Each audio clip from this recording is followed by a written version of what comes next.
27 on your table of contents is dividing fractions.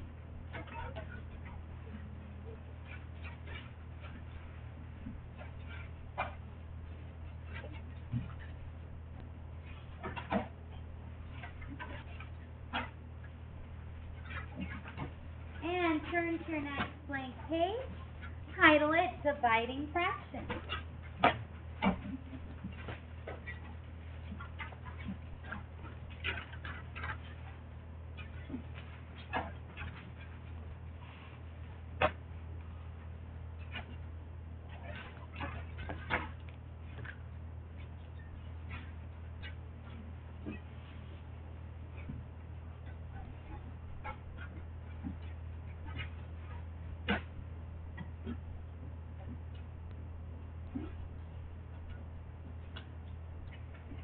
Alright, so when you guys meet with me in group today, we're really going to talk about the why. But for your math notes for tonight, you're going to want to have this written down so that you have a strategy. So the strategy that we're using is something called KCS. So, KCS.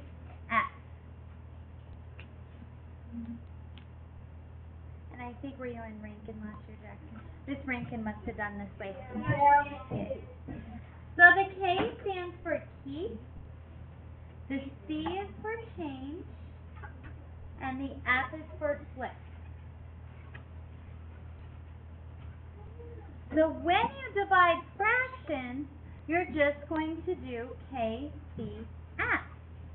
So for our first example, we're going to be looking at 3 types of fraction division problems. So example number 1 is when you have 2 whole numbers. So you might have 22 divided by 32. Most kids will look at this and say, you can't do that, because we have our smaller number first, right? But we're dividing fractions. Remember, a fraction is part of a whole. So when we're dividing these two, we have to think about them as fractions. So the whole number 22 literally means 22 whole. So the first step is to rewrite them as fractions. So we really have 22 whole divided by 32 whole. Now we're going to do KCS. So K means keep. So I'm going to keep 22 over 1. C, oh, I spelled wrong. I had the E for change. What was that? The C means change.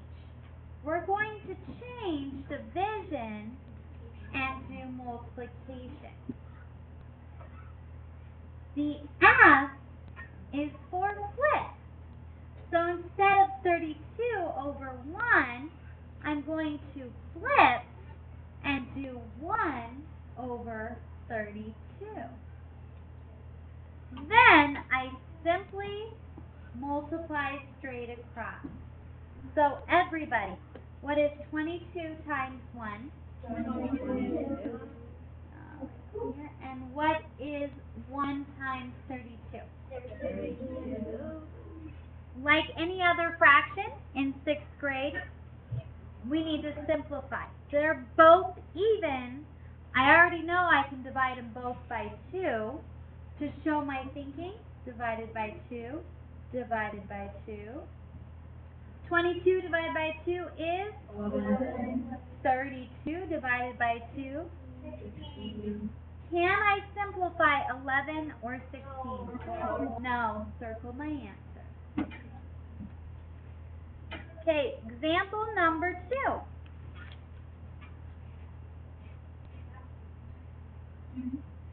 For example number 2, we're going to say that we have, 15 pizzas,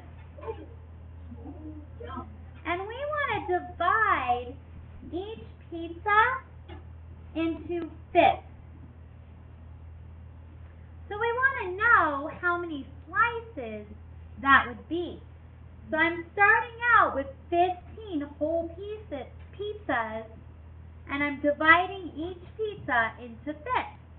So really, how many slices would that be? That's what we're asking ourselves. So again, I'm going to use KCF. So I'm going to write KCF. So I'm going to keep 15.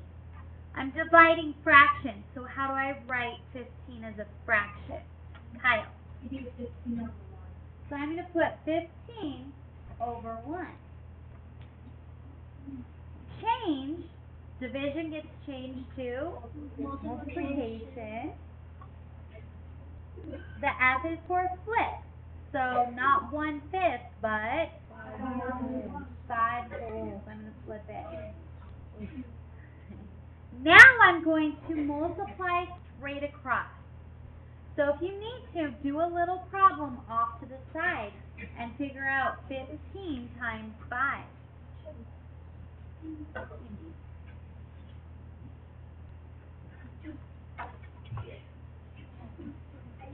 Oh, raise your hand. What'd you get? Straight. If you multiply correctly, you should get 75. And we all know 1 times 1 is 1. 75 over 1, that's an improper fraction. Can anybody tell me what that equals? Jackson Kennedy?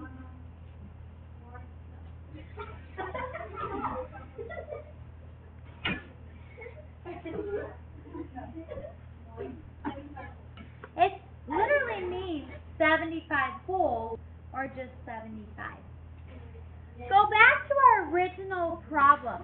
If we were saying we have 15 pizzas and each one split into fifths, how many slices are there? Does 75 make sense? Yes. Is that reasonable? Yes, you would have 75 slices.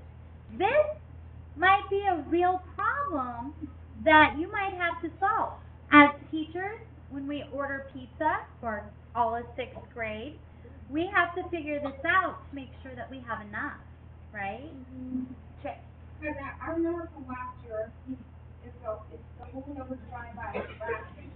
I remember that if you multiplied the 15 by the denominator, and that's you get your answer. That was that little trick from last year, wasn't it? Okay, Jackson, I don't know why you're talking while I am. Thank you. Okay, our last example today that we're going to run into, example 3. We have a fraction divided by a whole number. So let's say I have 1/9 of a candy bar. So I have a tiny piece of a candy bar. And for whatever reason, I've decided to divide it up between 8 of my friends. They're going to get teeny tiny pieces. So, now we're going to use KCF again. So I'm going to write KCF. So again, I keep 1/9. I change division to, and then I flip. So this one, 8 wholes, we know is 8 wholes. If I flip 8 over 1, what's it going to be? 1/8. Okay, then I multiply straight across. Everybody, what's 1 times 1? 9 times 8. Can I simplify? No. So, stop and think. Is this reasonable? Yes. If I go back to my story that I made up. If I have 1/9 of a candy bar,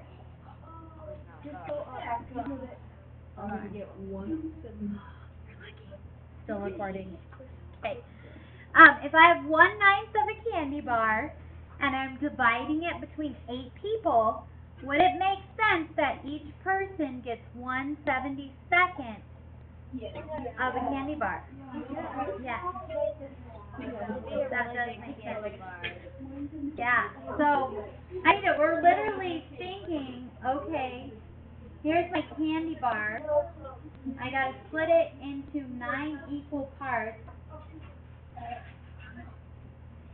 I guess something like that. So we're gonna take 1/9 of that and we're gonna split it between 8 of our friends. Oh my God. Right? And if we split all of this into those equal parts, each person would get 1 tiny little 72nd of that candy bar. I'll feel like, Alright.